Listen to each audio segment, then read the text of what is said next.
On est de retour pour la dernière table ronde de ce 4e jour du Crunchyroll Festival et je suis en compagnie de mes beaux invités qui sont ici présents, à savoir donc Fabrice Fadiga que j'ai directement upgradé en directeur de collection, mais qui s'occupe en fait de la communication à Doki Doki, maison d'édition hyper cool qui du coup d'ailleurs possède pas mal d'isekai.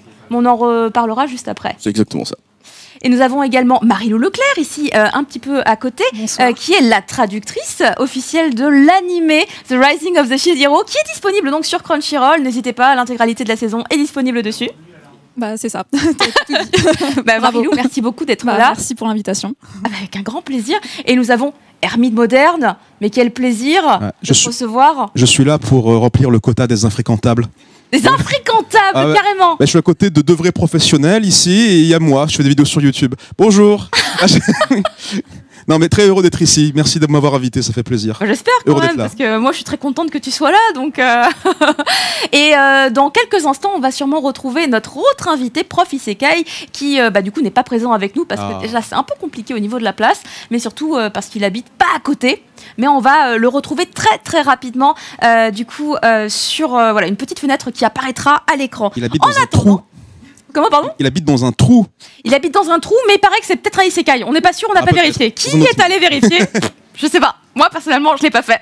Une petite information pour vous dire qu'il y a deux shikishi qui seront à gagner. Alors, les shikishi, c'est ça. Voilà, ce sont, on va dire, des petits... supports de dédicace. Des supports de dédicace. Des supports à dédicace, c'est parfaitement ça. En fait, c'est ça. On peut faire des dessins aussi, mais là, pour le coup, il n'y en a pas.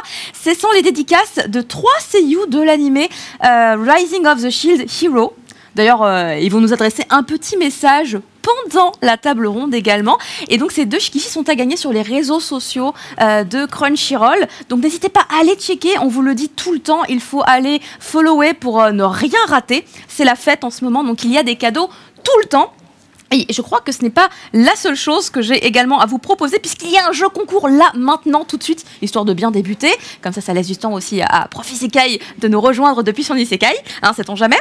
Ça pourrait se faire. Donc attention, si vous êtes en train de nous regarder depuis un autre réseau que celui de YouTube, rejoignez-nous, sortez un petit peu de Twitch et de Twitter et venez sur YouTube pour pouvoir participer à ce jeu concours.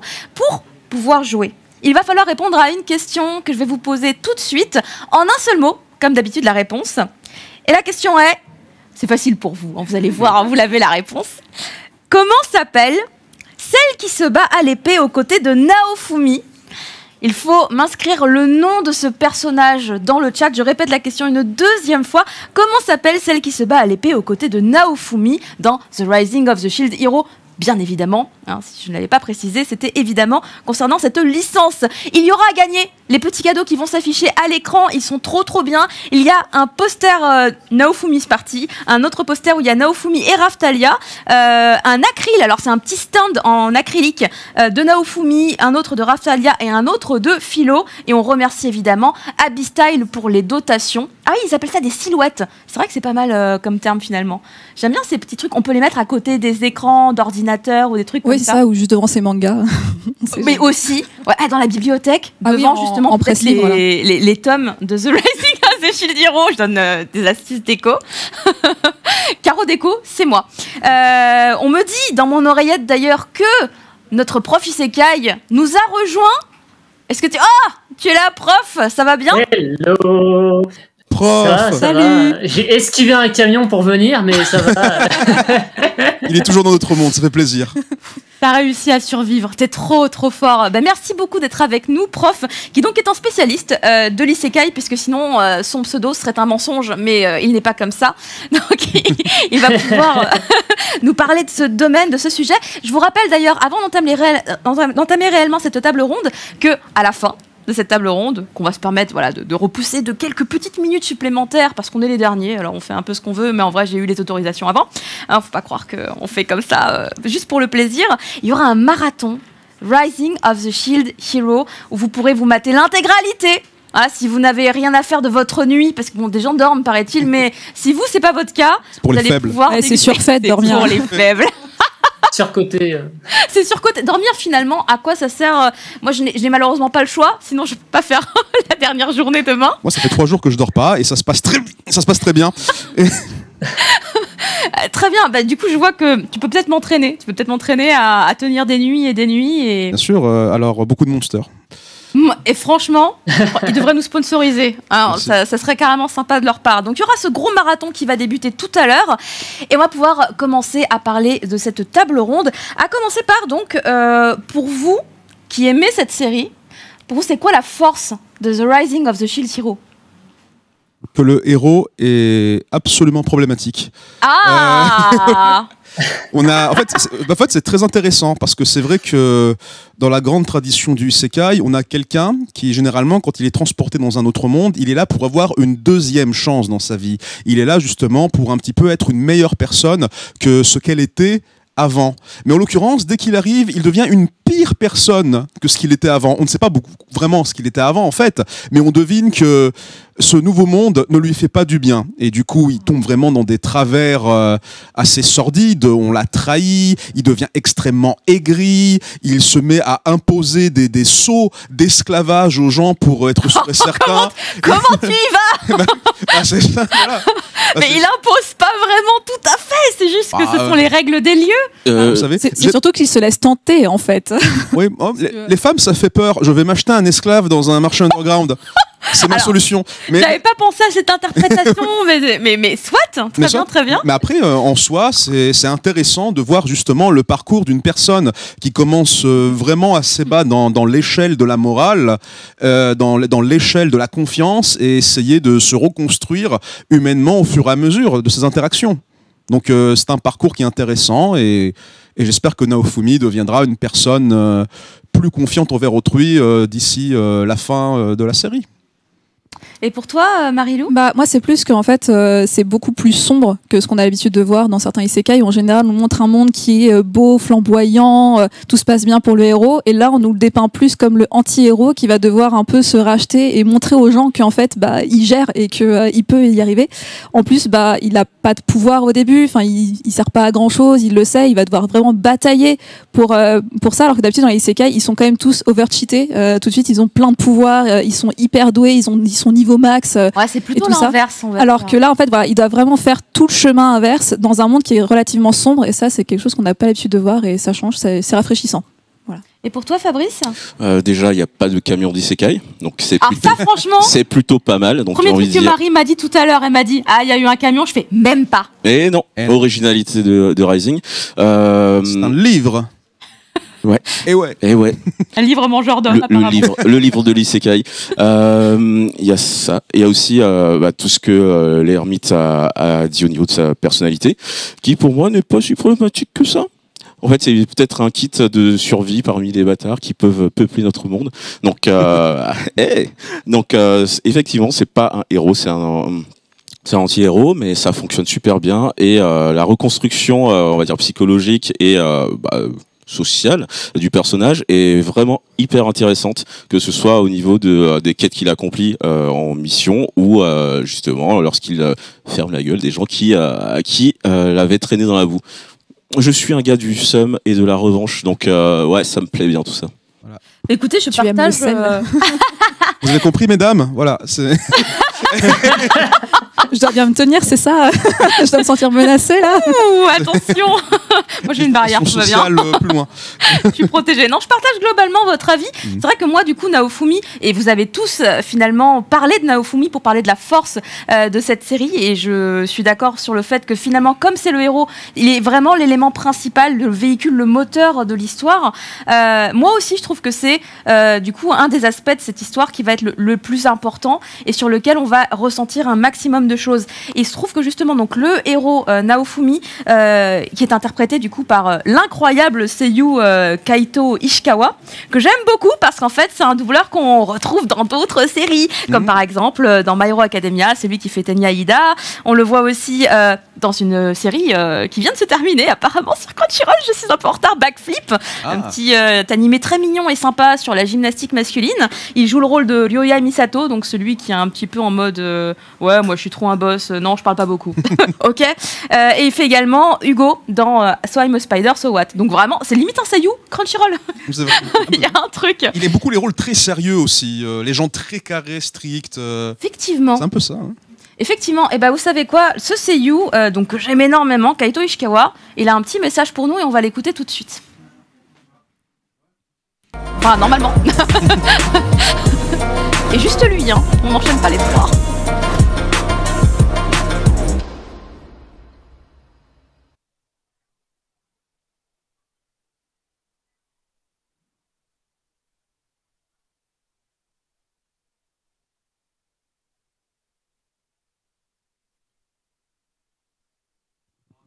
Il n'y a pas de souci. On peut étendre à... On a un petit souci, parce qu'a priori, vous n'avez pas entendu l'incroyable voix de ce Seiyu en train de rejouer un peu le rôle de Naofumi.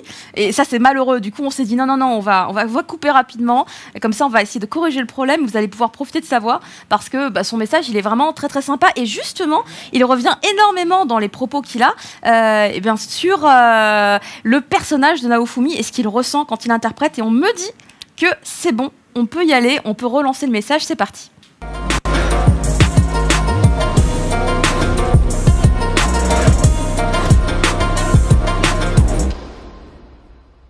クランチロールフェスティバルフランスをご覧の皆さん、こんにちは。岩谷直文役の石川海人です。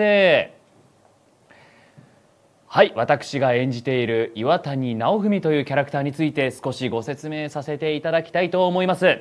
岩谷直文は異世界に盾の勇者として召喚され、波と戦うことになった死生勇者の一人になっております。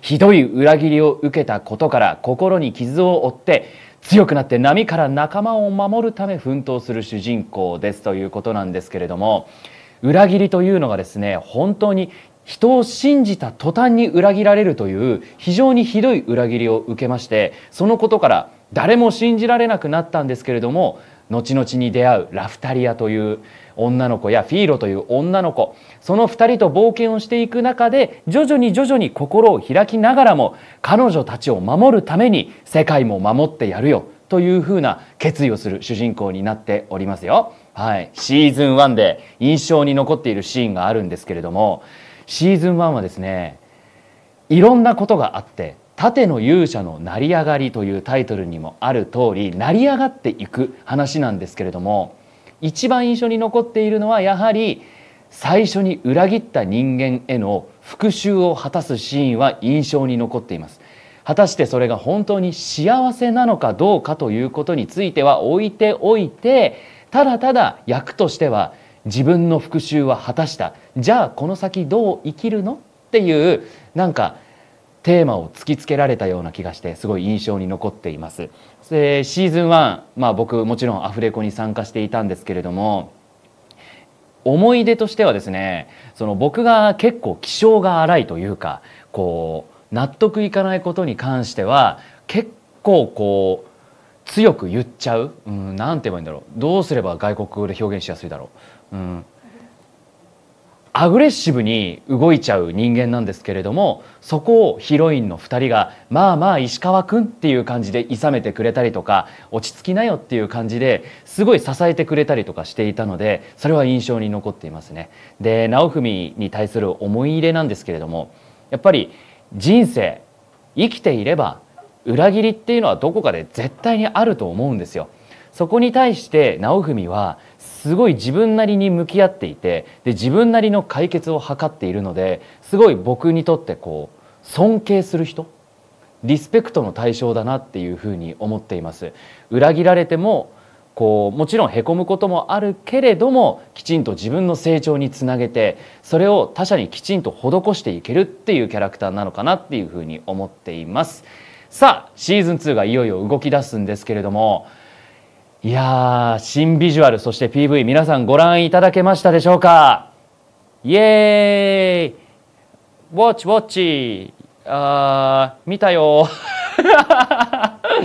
ね、めちゃめちゃクオリティ高い、映像音楽、になっておりますので、僕ら声優もですね、ボイスアクターもきちんとそれに見合うようなお芝居ができるように頑張ってまいりたいと思いますので、ぜひとも楽しみにしていてください。シーズン1をまだ見ていない人、はい、そこのあなたです。そこのあなた、見て、はい、お願いします。テレビアニメ盾の勇者の成り上がりご覧いただいている海外のファンの皆さん、いつも応援ありがとうございます。皆さんの声、本当に届いております。その声を理解したいがために英会話をしようと思ったんですけれども、なかなか僕の理解力が乏しくて、一生懸命翻訳機能を使ってね、皆さんの声を、読んでおりますので、ぜひともいろんな形で声を届けていただけたら嬉しいなというふうに思います。そしてまたシーズン2で岩谷直文として皆さんに会えることを楽しみにしております。ということで、改めまして岩谷直文を演じておりました石川海人でした。 Watch on Crunchyroll。C'était donc un petit message de la part de Kaito Ishikawa, hein, le seiyuu qui fait le rôle de Naofumi dans The Rising of the Shield Hero. Et là, j'ai envie de m'adresser à Prof Isekai depuis son autre monde où il nous regarde. Est-ce que tu as pu profiter également du petit message ?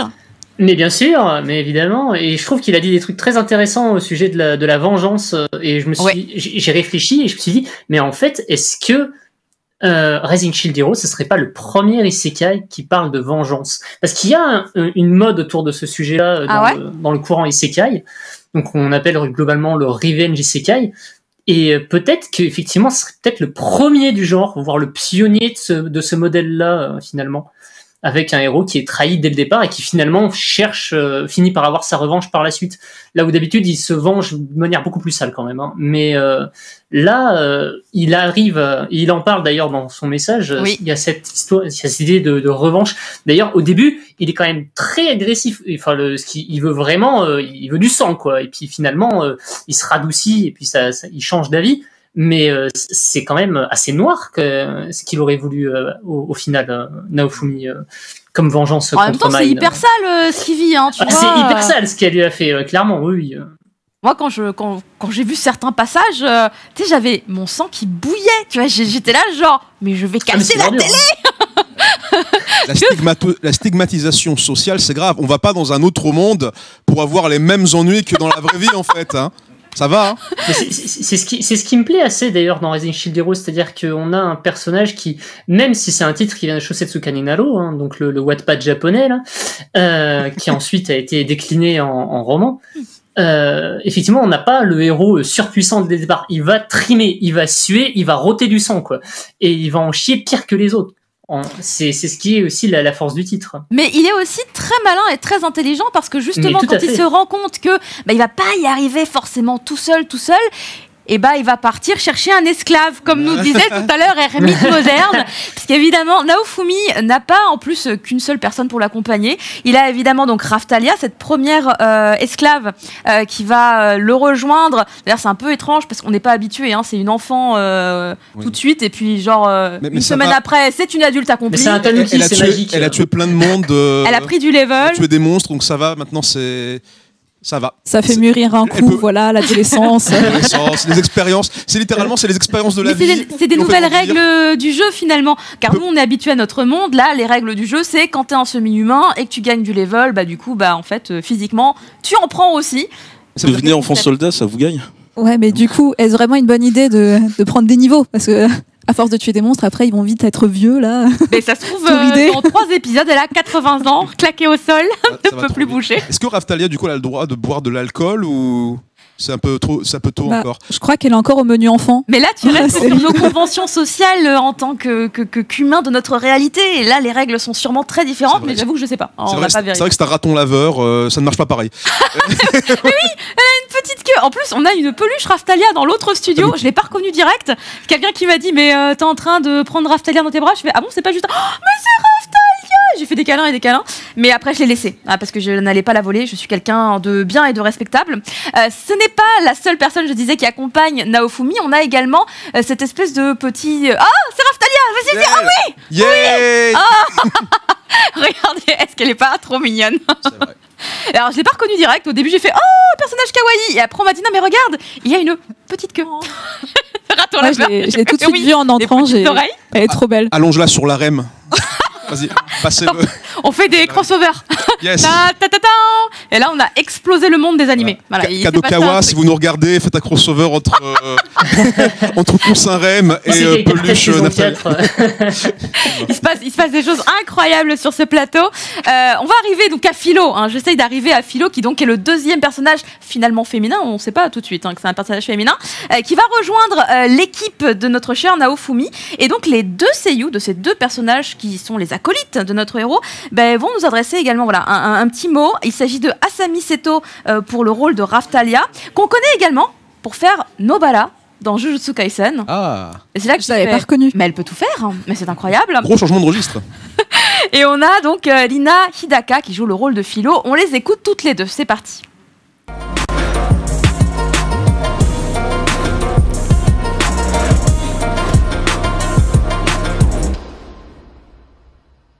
クランチロールフェスティバルフランスをご覧の皆さん、こんにちは。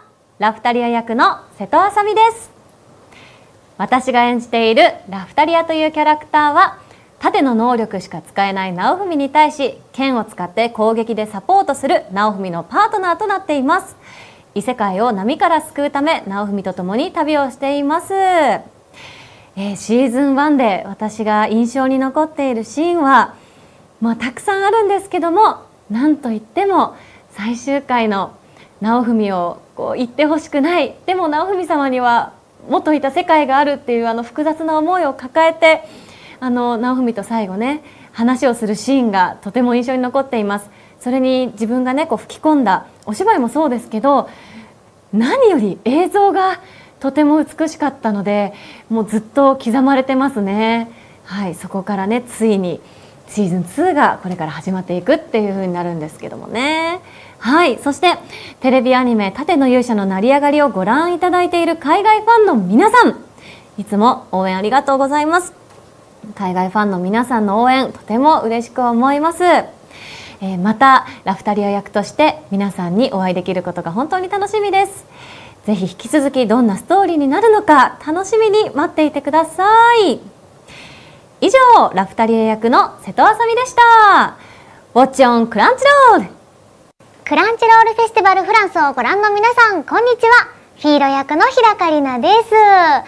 はい、私が演じておりますフィーロというキャラクターなんですけれども、フィロリアルクイーンという鳥型の魔物なんですけれども、人型にも変身することができまして、その姿がもうめちゃくちゃ可愛いんですよ。いつもね旅路を明るくしてくれる元気でとっても食いしん坊な女の子でございます。シーズン1で私の印象に残っているシーンなんですけれども、17話にあります、フィトリアとの戦いですかね。もう普段は本当にずっとね元気で明るくて、バトルシーンもどちらかというともう楽しんで挑んでいるんですけれども、この回に関しては結構追い込まれてと言いますか、ナオフミのために、仲間のために、自分のためにっていう結構必死なフィーロの姿を見まして、結構もう胸もねぐっと辛くなりつつも熱くなった17話のシーンが大好きでございます。ということで、テレビアニメ盾の勇者の成り上がりご覧いただいている海外ファンの皆さん、いつも本当に応援ありがとうございます。もうね、たくさんの方がこの盾の勇者の成り上がりをね、応援してくれているっていうのは、もういろんなところから聞いておりまして、だから本当に早く皆さんに直接お会いできたらいいななんて思っておりますので、引き続き応援のほどよろしくお願いいたします。ということで、日高里奈でした。ウォッチョンクランチロール。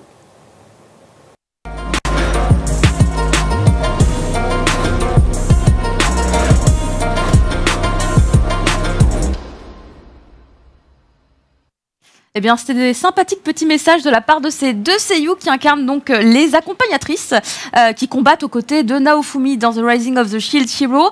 Et j'aimerais bien avoir un petit peu vos feelings sur ces deux personnages féminins, puisqu'en plus c'est une thématique qu'on a pas mal abordée sur d'autres animés dans ce festival, à savoir le rôle des personnages féminins dans des séries comme celle-ci, où souvent c'est les héros masculins qui sont là, qui bataillent, qui ont des muscles et tout. Mais là justement, Naofumi il peut pas se battre vraiment. Du coup, il peut protéger, mais pour taper sur les autres, il a Raftalia et Philo Toi, quel est ton feeling dessus, Marie-Lou? Bah, c'est vrai que ça fait plaisir de voir enfin des femmes qui se battent à la place des hommes, parce que là justement elles doivent le protéger, mais en se battant ça change. Puis j'aime bien la dynamique de groupe, même s'il y a quelques clichés, on va pas se le cacher dans la construction des personnages. C'est pas faux. Mais ça fait du bien, et puis je les trouve très attachantes, leur lien entre elles, vraiment entre filles, et puis avec Naofumi et la façon dont elles évoluent petit à petit au gré de leurs combats et de leurs aventures. Non, je trouve ça très chouette, ça fait du bien, voilà. Pour toi, Hermite? Je pense qu'on peut parler de relations symbiotiques entre les personnages. Là où Naofumi représente un petit peu le corps et la tête, pour moi, Raphtalia et Philo, c'est un petit peu le bras droit et le bras gauche, en fait, qui agissent aussi de façon très différente. D'un côté, Raphtalia, c'est vraiment une personne qui est très méthodique, qui utilise de façon, on va dire, très gracieuse ses techniques à l'épée. Voilà, de façon très académique, très... précise. À côté, on a Philo qui est un peu plus spontané, improviste, je dirais même bestial, de par sa nature un peu de poulet, ou je sais plus c'est quoi le nom de ça. C'est un filorial. Oui, bah voilà, bon, bah, c'est un gros poulet d'un autre monde. Alors, voilà. Et franchement, j'avoue, quand j'ai regardé le générique la première fois, j'ai fait regarde, il y a même un poulet pour combattre à moi ses je me suis côtés. dit, oh, un chocobo. Voilà, moi c'était un chocobo quand j'ai vu. Non, c'est vrai que c'est plus mignon. C'est plus mignon de c'est un gros la petite poussin. musique dans la tête à Un chaque gros fois. poussin. Non, mais ouais, blague à part, oui, c'est vrai que voilà, du coup, je pense que la connotation du fait qu'on a une personne qui est capable justement de se changer en un animal fantastique, capable de rivaliser avec des dragons d'ailleurs, oui. Hein, c'est vrai que c'est assez balèze, eh bien, ça lui donne justement ce côté un petit peu plus spontané, sautillant, et c'est assez intéressant de voir deux styles de combat coexister pour aider Naofumi, là où justement, eh ben, c'est le tank, il s'occupe d'absorber le DPS, comme on dit. Hein. Moi aussi, je suis un gamer, regardez les enfants. Donc, c'est vrai, on l'a pas précisé, mais c'est vrai qu'il gagne des niveaux grâce à Philo et à Raphtalia qui gagnent également de l'expérience. C'est ça, comme dans un parti de MMO tout simplement. Hein. On partage les C'est XP. vrai qu'on pouvait faire ça. Ça fait longtemps que j'ai pas joué. C'est vrai. Mais Maintenant, fut un temps, effectivement, ça me revient. les jeunes là, ils jouent avec des MOBA et des Fortnite. et des Roblox LOL. Et des LOL. Ah, moi de mon temps. On avait Super Mario et Sonic, le porc épic, c'était pas pareil. Et FF Fantasy, là. FF Fantasy. Mais oui, c'est vrai. C'est ton avis aussi, Fabrice? Ouais, et je trouve qu'elle permet à Naofumi de retrouver son rôle de grand frère, parce que dans le vrai monde, c'est un grand frère assez dévoué, même si c'est un peu survolé, mais on sent qu'il a ce côté protecteur et très fraternel qu'il perd directement en arrivant dans ce monde avec cette trahison. Donc en fait, ça le ramène à cette nature qu'il essaie d'enfouir. Donc elles sont hyper importantes, et comme le disait l'ermite, elles ont cette complémentarité où il y a Raphtalia qui est, on va dire, brisée par la vie, qui va apprendre à se reconstruire avec Naofumi, et Philo qui est la petite boule pétillante. Donc ce trio fonctionne. Subi ce que les autres ont subi. C'est ça, mais ce trio fonctionne super bien, et en guillemets, ils ont ramené Naofumi à la vie. Ouais, oui. C'est très intéressant ce que tu racontes, parce que de la même façon en fait que Naofumi s'identifie un peu avec Raphtalia dans sa peine et sa douleur, le fait que Philo, tu vois, c'est un peu la personne qui pousse Naofumi à être quelqu'un de meilleur, de plus sympathique, de plus enjoué. Et ce qui est très rigolo, c'est que du coup, Philo, comme on le sait, donc c'est une filoriale, elle tire le chariot. En fait. Ah oui, elle est trop contente. Elle est trop contente, elle adore ça. Mais en fait, on peut dire aussi que du coup, Philo, elle tire le groupe, elle tire Naofumi vers l'avant. En fait, c'est symbolique. Le chariot, c'est son bonheur. C'était ça depuis le début. Waouh. Vous avez 2 heures. Vous avez 2 heures. C'est le bonheur de tirer un chariot. Voilà. C'est le chariot de mon cœur que tu tires, Philo. Il est poétique, Hermite, mais c'est incroyable. Et du coup, prof, on t'a entendu rigoler, tu partages l'avis de toute la tablée là.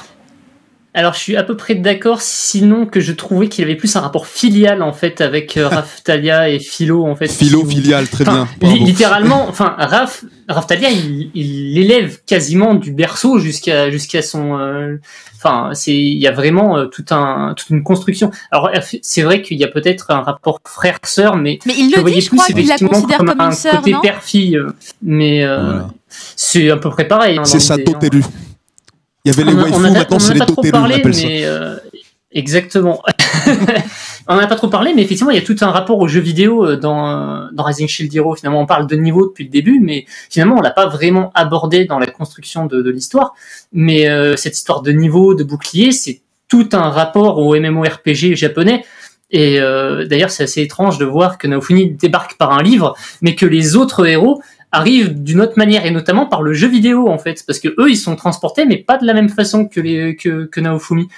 Ce qui fait qu'ils viennent tous d'un Japon alternatif différent, dans le même univers, mais que t'en as un qui vient d'un livre, l'autre qui vient d'un jeu, l'autre qui vient d'un MMO, et chacun a sa vision de ce monde-là en fonction du support par lequel il est arrivé, en fait. Et ça crée des tensions d'ailleurs, hein, ça crée des incompréhensions. Et ça crée beaucoup de tensions, ouais, tout à fait. D'ailleurs, on a un épisode à un moment sur la deuxième partie de la saison 1 où tu les vois en réunion et ils sont dans l'incompréhension totale en mode mais comment tu as fait pour monter ton niveau comme ça? Nous, on n'y arrive pas, on est trop nuls, tu as cheaté, tu as triché. D'ailleurs, c'est ce qu'ils lui disent, c'est assez étonnant parce qu'ils partent direct du principe que c'est un traître. Il est forcément mauvais. Il a vraiment Mais c'est la réputation du personnage. C'est ça. Il a une sale réputation alors qu'il a été lavé de ses soupçons. Genre tout le monde leur a dit que c'était faux et finalement il continue quand même de l'enfoncer et de le détruire. C'est assez étrange. Oui, c'est ce qu'on appelle un biais d'exogroupe. Hein. C'est connu en sociologie. Ouais, et puis c'est surtout pour éviter eux de se remettre en question. En fait, ils supportent pas aussi, En fait, d'ailleurs, ils le disent pas qu'ils sont nuls. Ils disent juste, oui, t'as forcément triché parce que toi, t'arrives à monter de niveau. Nous, on n'y arrive pas. Donc, c'est toi le tricheur. C'est pas nous les nuls. C'est un biais. C'était un biais. Oui, c'est tout à fait vrai. Ouais. Il y a beaucoup d'orgueil en fait dans la relation. Et c'est ça qui casse un peu tout.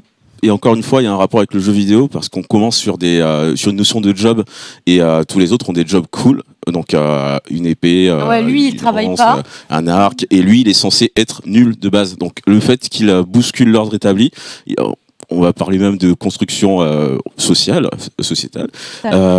ça les dérange. En fait, il sort du ruisseau, il s'élève socialement et eux ça les dérange. On peut même parler de lutte de classe en réalité.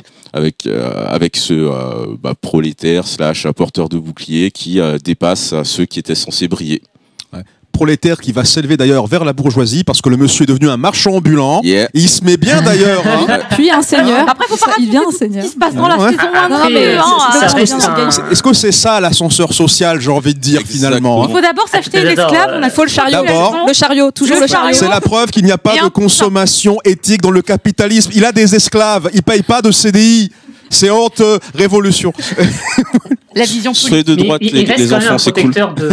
Il reste quand même un protecteur des classes laborieuses. C'est lui qui va voir les villages dont personne ne veut s'occuper et finalement, tu regardes, c'est lui qui se met du côté des opprimés. Tu as toute une classe d'êtres humains qui est détestée par le reste de la population parce qu'ils sont mi-hommes, mi-animaux et eux sont détestés par tout le monde et c'est le seul parce que lui, il est pestiféré comme eux qui va se rapprocher d'eux et va être leur porte-voix.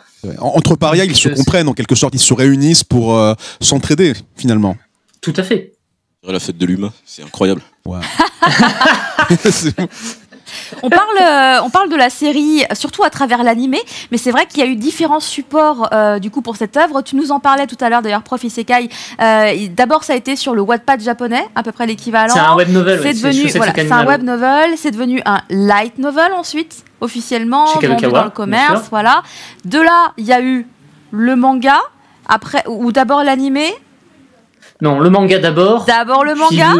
Et ensuite l'animé, mais tous les deux adaptés du light novel. Toujours adapté du light novel. Oui, toujours.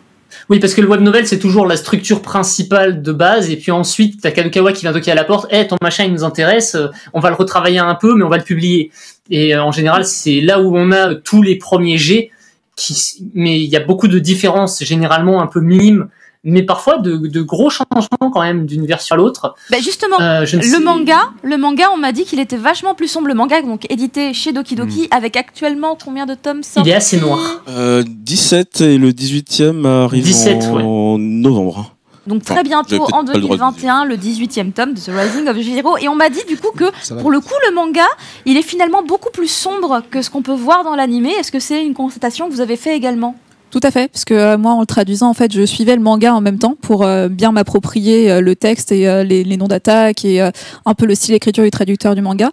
Et oui, en fait, il y a plein de passages qui ont été un peu édulcorés, notamment des réflexions de Naofumi qui de base étaient beaucoup plus violentes et vraiment très très sombres. Vraiment, comme disait l'ermite, il veut du sang. Et là, dans l'animé, un petit peu moins, où très vite il abandonne et il se dit bon, ok, je vais passer sur un truc un peu plus pacifiste, chercher les compromis. Alors que dans le manga, c'est je veux tous les tuer. Clairement. Je pense que c'est une question de format. En 26 épisodes, on essaye de faire en sorte que le personnage a un parcours un peu plus rapide pour qu'on aille justement de personnes turbo-problématiques à quelqu'un de un peu mieux équilibré dans sa tête. Mais dans le manga, comme il n'y a pas d'impératif de saison, comme dans les animés, on peut se permettre de rester un peu plus longtemps sur les pensées de Naofumi, d'élaguer un peu plus son parcours et de voir que c'est difficile vraiment de devenir une meilleure personne progressivement. Et je trouve que ça rend d'ailleurs le personnage beaucoup plus appréciable parce qu'on voit qu'il part d'hyper loin. Dans l'animé, on a l'impression qu'il a toujours cette lumière en lui, alors que dans le manga, il a perdu. Il a perdu, il est du côté obscur et il reglisse tranquillement vers la force peut-être, grâce à ses coéquipières et à ses victoires sur la vie. Après, c'est deux visions intéressantes, je trouve. C'est ces deux interprétations du même personnage qui, je trouve, tout à fait valables. On me dit dans l'oreillette qu'apparemment, c'était une volonté de la part du créateur que l'animé soit plus doux, on va dire. Et je pense que du coup, c'est intéressant de se dire qu'on peut avoir cette perspective aussi un peu plus abordable, en un sens finalement, qu'une œuvre un petit peu plus sombre. Il y a...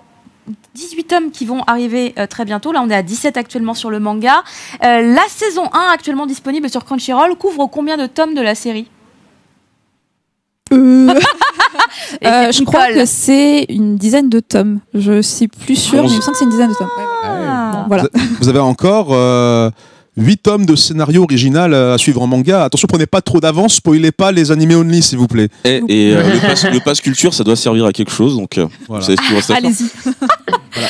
Ce pass culture qui donc a totalement été renommé en pass manga. Voilà. Totalement. Achetez pas du Voltaire et du Rousseau, c'est nul. Achetez Shildiro. Raftalia, d'accord avec moi, n'est-ce pas, Raftalia ? Oui, je suis d'accord. Raftalia, il se passe quoi dans la saison 2 ? Plein de choses. Quoi, c'est vrai ? Je sais plus comment on dit je suis d'accord en japonais, c'est Hai Sansei desu. Non, c'est ça. Mais je suis incroyable. Mes études de japonais, mon diplôme me sert vraiment toujours à quelque chose. C'est fait. Redonnez-lui sa licence. Mais je l'ai toujours, c'est juste que je m'en sers vraiment plus trop. Mais il y a des petits flashs comme ça qui reviennent un petit peu. Chez Doki Doki, il y a pas mal d'autres isekai. C'est limite un peu. Non, peut-être pas l'éditeur officiel du isekai en France, mais il y en a quand même une bonne quantité. Je pense entre autres. Oui, prof, il y en a pas mal, tu dis, c'est ça ? Oui. Je sais que du coup chez Doki Doki, il y a aussi... Oh là là, j'ai plus le nom. Oh là là, c'est terrible. Le truc qui est passé récemment avec celui qui se réincarne, qui devient tout petit. Il est très pervers. Merci. Il est très pervers. Oui. Il est très pervers. Le mot pervers était facile à placer. Lui aussi, il part de loin moralement pour devenir une meilleure personne. Lui est encore plus problématique que Naofumi pour moi. Il part de plus loin que Naofumi, à mon avis. Ouais. Voilà, c'est comme disait Corneille, parce qu'on part de loin. Ça s'appelle. Merci beaucoup. La référence culturelle, merci beaucoup. J'ai une chaîne YouTube. YouTube culturel. Achetez Corneille, voilà. Parce que pour le coup, en plus, Mushoku Tensei, c'est une licence où il y a tous les spin-offs autour qui sortent aussi. Il y a quoi d'autre comme isekai que tu nous recommandes chez Doki Doki ? Ce que je vous recommande chez Doki Doki, Koshus Hiro. Enfin, c'est. Oh, mais oui. Il y a déjà 3 tomes de sortie, je crois. 2. Ah bon ? 3. 3. Ah, j'ai pas fait mes devoirs. J'ai les 3. Moi, j'en ai un 3e chez moi. Ouais, il m'a foutu un doute. Tu fais comment je l'ai chopé ? Non, tu fais comment ? 3 tomes assez cool. Et c'est le fait d'avoir ce personnage principal qui est à l'opposé de Naofumi, qui en fait est ultra cheaté dès le début, mais qui est hyper prudent. Il est trop consciencieux. Et je suis mort de rire avec aussi. Ouais. Donc, il est. Koshus Hiro, ouais. Koshus Hiro. Il y a aussi Je suis un assassin et je surpasse le héros qui est pas mal apprécié. Il est récent celui-là. Ouais. Il est assez récent. Il y a 4 tomes de sortie, je crois. Moi, je donne plus les tomes. Mais je vais me faire défoncer. On voit que je lis pas ce qu'on produit. Et non, je les lis, mais je sais pas exactement quand ça sort en librairie, parce qu'on les a. Mais oui, en fait, toi, t'as la vision à 10 tomes de plus, en fait. C'est ça. Et du coup, Koshus Hiro pour le côté, on va dire LOL. C'est vraiment what the fuck et c'est vachement cool. Avec toujours ce petit côté RPG. Je suis un gros fan de RPG, donc ça me fait beaucoup de bien. Et je suis un assassin et on repart dans du côté anti-héros avec un personnage qui n'est pas censé briller, mais qui en fait vole la vedette. Et ça, c'est vachement cool. Merci pour ces petites recommandations du côté de chez Doki Doki. J'ai cru quelqu'un a parlé. Non, j'ai cru entendre. J'entends. Alors j'ai une oreillette. Tu es folle. Je pense que d'ici dimanche soir. Allez, courage Caro, courage. Les blouses blanches vont arriver. J'ai des messages qui pop ici, des messages là, des messages dans l'oreillette, et j'essaye de savoir si c'est vous qui parlez ou pas. Mais tout va bien, tout va bien. Parlons plus globalement du thème de l'isekai, un domaine vaste et large, puisque du coup, on peut y retrouver même déjà des genres un peu différents. Et surtout, si on creuse, je me suis rendu compte de ça, si on creuse un petit peu, on peut peut-être même se dire, ah mais dis donc, ce titre-là, est-ce que ça aurait pas été un isekai s'il était sorti aujourd'hui, mais comme il est sorti dans les années 90, on l'avait pas détecté. Est-ce que vous avez des animés comme ça, ou des séries, des mangas, qui pourraient rentrer dans ce cadre, dans votre tête? J'en ai noté 2-3, si vous en avez plus que moi. Prof, tu participes aussi. Vas-y, je vais tricher, c'est de la triche. Prof, vous savez quoi, non. Laissez pas prof parler, il va dire trop d'exemples, on n'en aura plus après. Moi j'en ai un, si vous voulez, j'en ai un. Si vous voulez, c'est moi qui commence. Allez. Genre, qu'est-ce que vous pensez de Vision d'Escaflowne? Ça compte. Validé. Ouais, validé. Allez. On est d'accord? C'est carrément l'isekai avant l'isekai. Ouais. Parce qu'en plus, elle est en train de courir et d'un seul coup, mais qu'est-ce que... Dans la régie, ils sont d'accord. Yes. Je suis contente que la régie valide. Vous êtes des boss. Je vais peut-être en sortir un peu obscur. Elazard, est-ce que ça compte en isekai? Ça compte. Ça compte. Validé. Ouais, merci. Elazard, ça compte. Ça compte, c'est des lycéens qui se retrouvent en plus avec des super pouvoirs. Il y a pas eu de camion dans Elazard. Et ça, non, c'est un univers assez différent en plus. C'est de la fantasy, mais dans une période assez particulière de l'animation où il faisait encore beaucoup d'OAV. Alors, c'est pas la fantasy de maintenant avec les RPG. Ouais, c'est ça. On se retrouve avec un prof de sport qui, lorsqu'il est sobre, est super fort, ou lorsqu'il est bourré, je sais plus. C'était un mauvais exemple pour la jeunesse en tout cas. Ouais, sûrement l'inverse. Moi, j'ai Magic Knight Rayers. Ah, très bon exemple. En plus, et Magical Girl et Robot Géant. Voilà. La classe. Toutes les meilleures choses de la vie. Et romance, faut pas oublier. Et romance, bien sûr. Clamp. Vraiment beaucoup de choses. Ah oui. Ouais, et du clamp, alors du coup, c'est royal. C'est pour ça. Alors, pas chercher. Les gens dans le chat, ils disent .hack. Alors, vous avez de la culture, c'est bien, mais vous avez tort. Voilà. .hack, c'est pas un isekai, c'est juste des gens qui jouent normalement à un jeu vidéo et qui font du roleplay dans leur tête. Ah, il y a Kyo Karamao. Pour le coup, je le connais pas, je le connais que de nom, celui-là. Kyo Karamao, il est sorti dans les années 2000, mais oui, Kyo Karamao, oui. Ouais. Ça marche très bien. C'est assez rigolo parce que la façon d'arriver dans l'autre monde, dans Kyo Karamao, c'est par les toilettes, alors c'est assez drôle.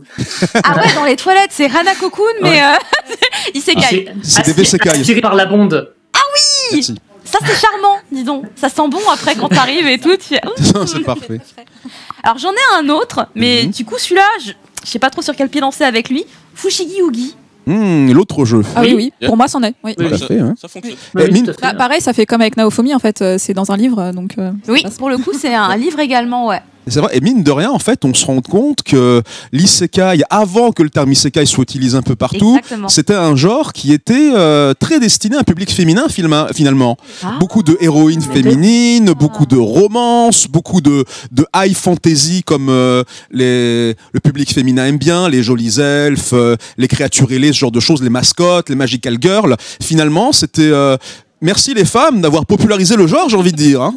Franchement, merci à vous. D'ailleurs, on n'a pas encore cité mon favori du genre, qui est un peu dans le style Fushigi, c'est Juniko Koki, donc les 12 royaumes. Hein, oui, aussi, 12 royaumes. C'est la classe, ça, les 12 royaumes.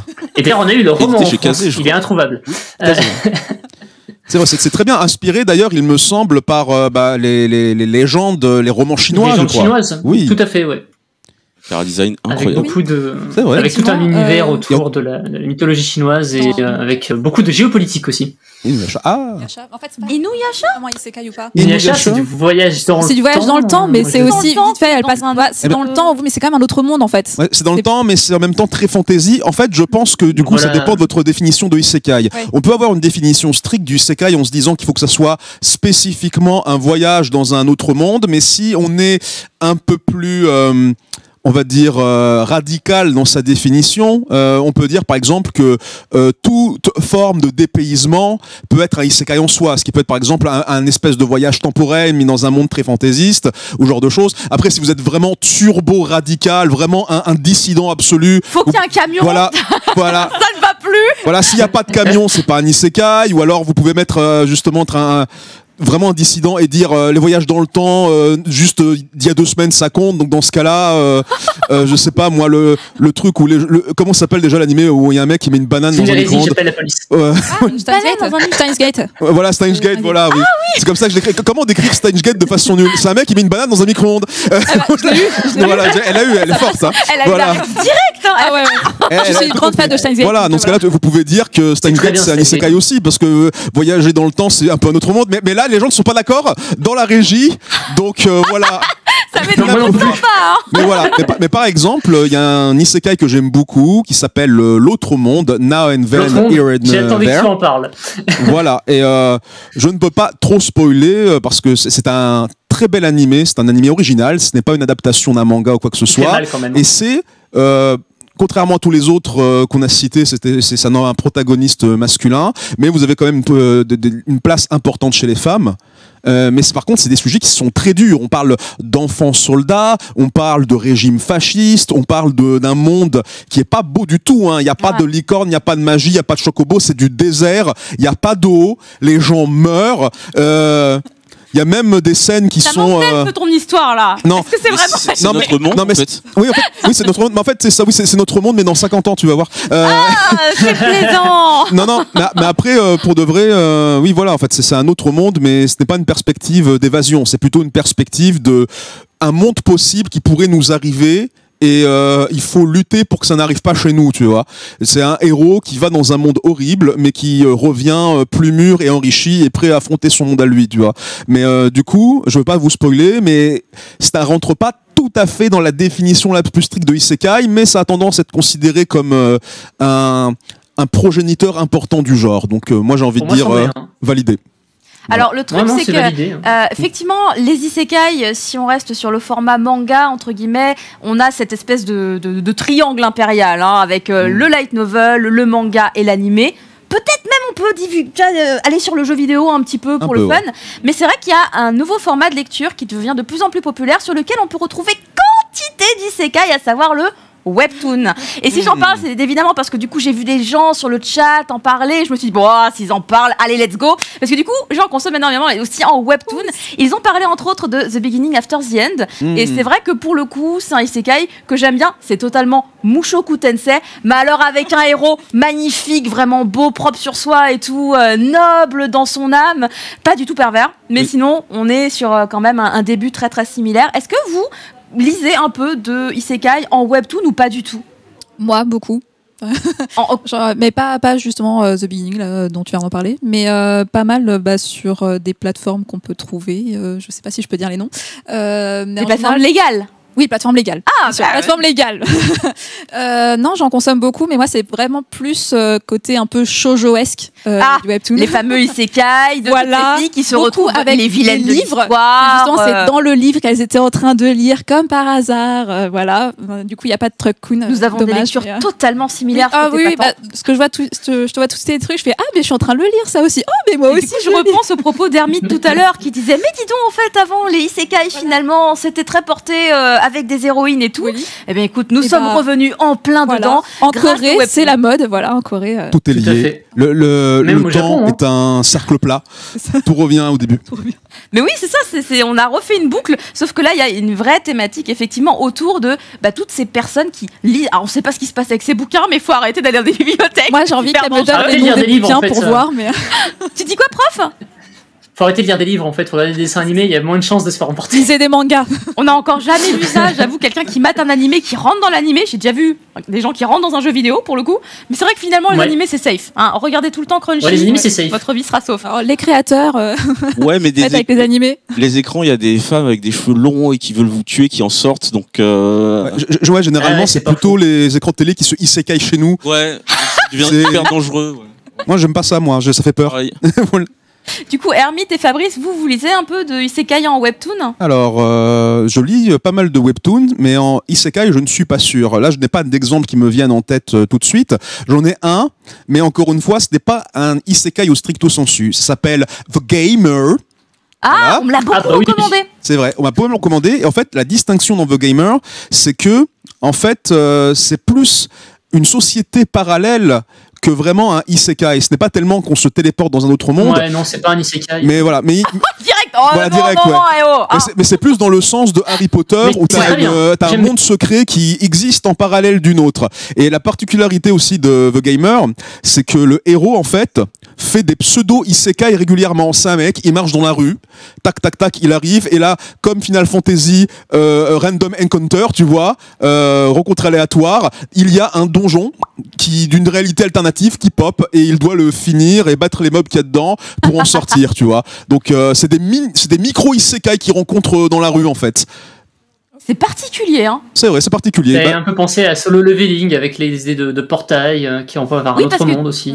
Du coup, Solo Leveling n'est pas un isekai, puisque ça serait supposément dans notre réalité, d'un seul coup, il y a des portails qui ont popé. Voilà. Donc c'est vrai que ça fait Gate, penser à un c'est ça univers aussi, isekai. hein, et bizarrement, on le considère comme tel. Donc, Bah ouais, mais du coup, Je sais. au stricto sensu, pour reprendre l'expression Voilà. d'Hermite Le stricto moderne, sensu.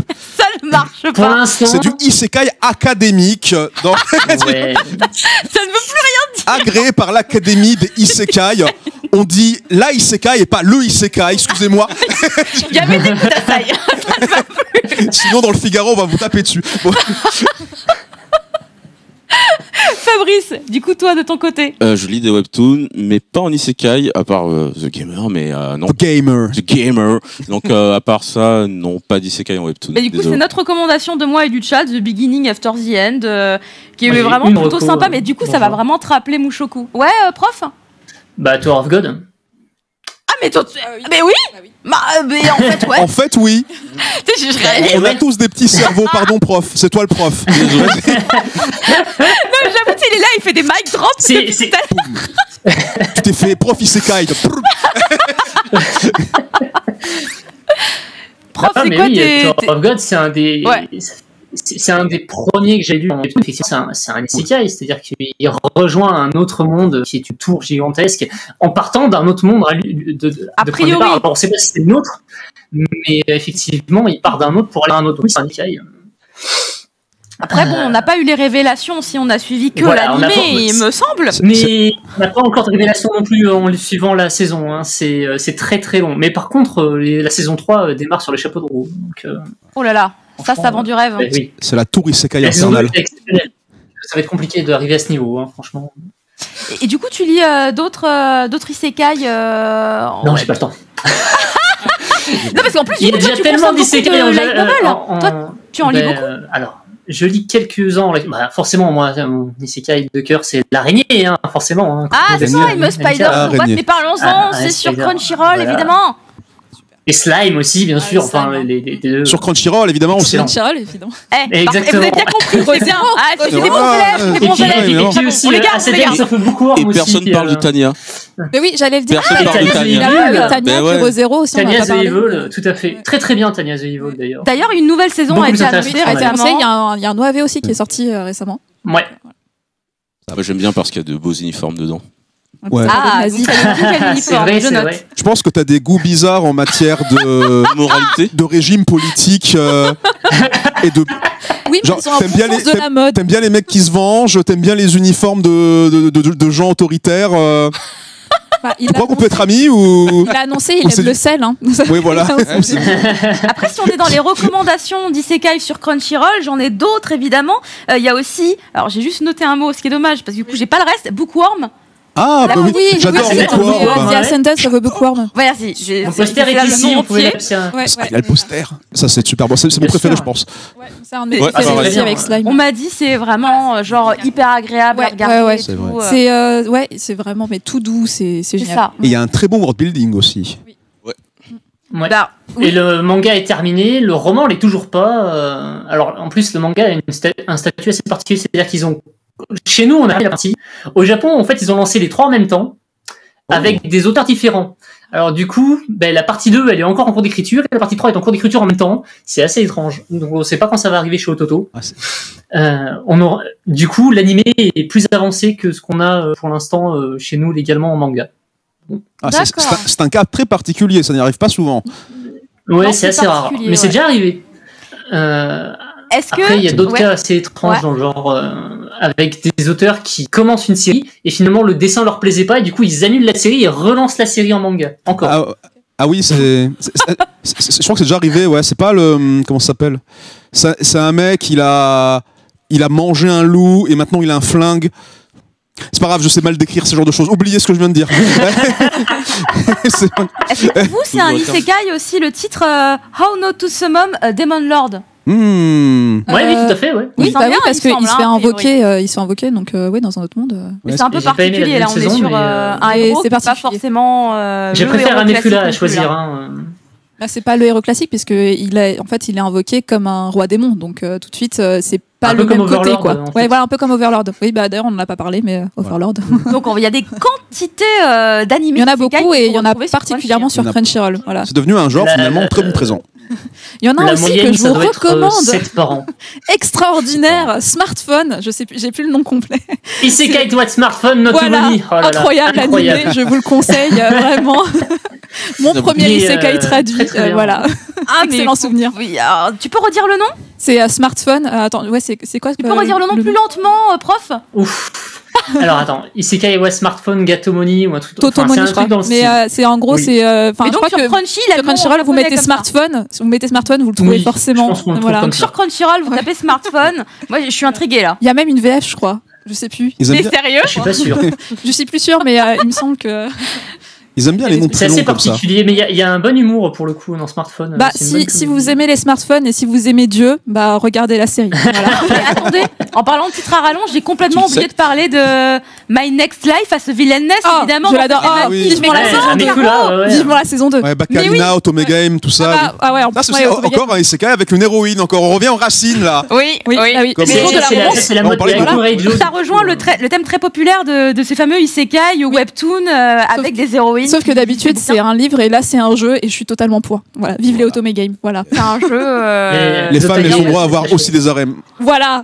Mais le Otome Game Isekai, il y en a beaucoup en fait. Maintenant, c'est le premier qui arrive chez nous, mais il y en a d'autres qui vont arriver. Il y a pas de souci. De ce côté-là, c'est clairement en train de monter.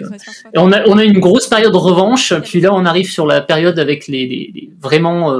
On a eu revanche. Les Dungeon Key, et là on arrive vraiment sur les œuvres basées sur les autogames, et c'est vrai que les automégames, les Fula, c'est vraiment le fer de lance quoi, pour l'instant. Mais les Akurejo, il va y en avoir d'autres qui vont arriver, il n'y a pas de souci. Il y en a des très bons, et je suis curieux de voir lesquels vont arriver en premier. Moi par exemple, quand j'ai appris il y a quelques temps déjà que Crunchyroll allait adapter des titres de chez Webtoon, moi je ne pensais qu'à ces titres-là, tu vois, aux héroïnes qui lisent des bouquins ou ce que tu veux, et elles se téléportent dedans. J'étais là, oui, let's go. Du coup, quand il y a eu Villainess, j'ai fait, je le connais pas, mais je le prends, il y a pas de problème, j'ai assez de place pour lui aussi. Et du coup, en fait, finalement, il y en a pas eu beaucoup. C'est là que j'ai fait, en fait, des isekai qui parlent d'autre chose, il y en a des quantités, c'est terrible.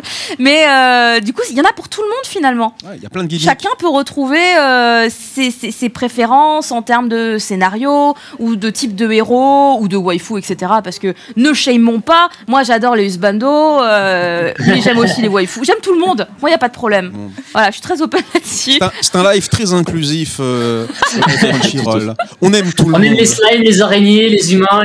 Voilà, les araignées aussi, bien évidemment. Slime Spider So What, qui, si je me plante pas, a une VF sur Crunchyroll. Oui, il y a une VF en cours, ouais. Mais du coup, c'est le moment de rappeler que, effectivement, My Next Life à ce Villainess, la saison 2, elle arrive en juillet. C'est là. C'est cet été. On l'a attendu. Et en plus, c'est le même groupe qui fait le générique, c'est Angela, qui avait fait déjà le premier opening, mais très sympa. C'est trop bien. Franchement, ça c'est royal. Je vois que il est déjà 21h04. Waouh, ça va vite le temps. Ça va vite le temps. On a commencé avec un petit peu de retard, donc j'ai négocié de finir un peu plus tard. Mais là, on commence à aller trop loin. Il faudrait qu'on entre dans un isekai où le temps est extensible. Une salle de l'esprit du temps. Ah, mais c'est ça qui nous manque. On va demander au staff technique tout de suite s'il y a moyen de choper ça quelque part. Si je rentre j'ai en retard. Par contre, si je rate mon train, je dors chez toi, d'accord? Ça marche? Ok, cool. Très bien. Alors, j'ai compris. J'ai compris le message. Tu ne vas pas rater ton train et tu ne vas pas te faire rouler dessus par un camion non plus. Ah, Rien de tout ça, s'il te plaît. Je sais pas c'est quoi le pire entre les deux, franchement. Il faut que demain tu sois chez toi pour regarder évidemment la dernière journée du Crunchyroll Festival qui se déroulera de 10h30 à 21h30. On sera ensemble pendant de très nombreuses heures. Vais-je tenir le coup? Combien de café vais-je boire pour y arriver? De Monster. Préparez vos snacks japonais, hein, bien sûr, devant le Crunchyroll Festival. Hein, prenez des cacahuètes wasabi. Sinon, ben, c'est comment? C'est du popcorn. C'est du popcorn, parce qu'il y a du wasabi dedans. Oui, voilà. Popcorn au wasabi. Tu peux tester si tu veux. Yes. Si Marie ne les a pas tous mangés, parce que c'est sa drogue. Comment? Allez, laissez-la. Bon, en tout cas, je vous remercie d'avoir été avec moi. Merci beaucoup, Fabrice. Et merci à toi. C'était extrêmement cool que tu sois présent. Marie-Lou, merci un plaisir. beaucoup. Merci d'être venue. Hermite. Un plaisir. Un plaisir, et surtout si tu rates pas ton train, je vais plus m'en vouloir de non, ouf après. Non, je suis vraiment content d'être là. Sinon, la meilleure technique, c'était celle de Prof Isekai, de rester dans notre univers, que ça, tu rates rien. Je suis dans notre univers, j'y peux rien. On n'a même pas eu les petits chats, parce que Prof, il a des chats, et souvent, il passe, et tu sais, t'as des queues comme ça, là, qui se baladent devant ton nez. Et là, il y avait rien. Je suis un peu déçue, remboursé, quoi. Dommage. Retrouvez Prof Isekai sur IGN. À l'occasion. Tu fais sa promo. Retrouvez Prof Isekai également sur le Cri du Mochi quand ça reviendra à la rentrée. En tout cas, voilà, merci à tous d'avoir été là. On va vous libérer, comme ça vous n'allez pas rater vos moyens de transport pour rentrer chez vous. Et évidemment, moi de mon côté, je vous souhaite une excellente soirée en compagnie, bien évidemment, de notre héros au bouclier, puisqu'on va lancer incessamment sous peu le marathon. Voilà, vous allez profiter de l'intégralité de cette première saison. Et je vais vous donner rendez-vous du coup pour cette dernière journée du Crunchyroll Festival qui commencera, comme je l'ai dit, à 10h30 et ça va être insane.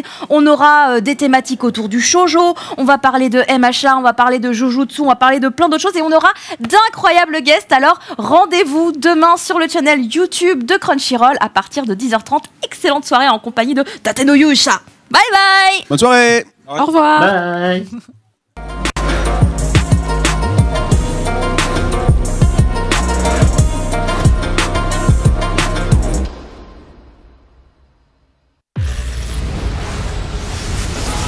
Passez à la vitesse supérieure avec les différents abonnements Crunchyroll Premium.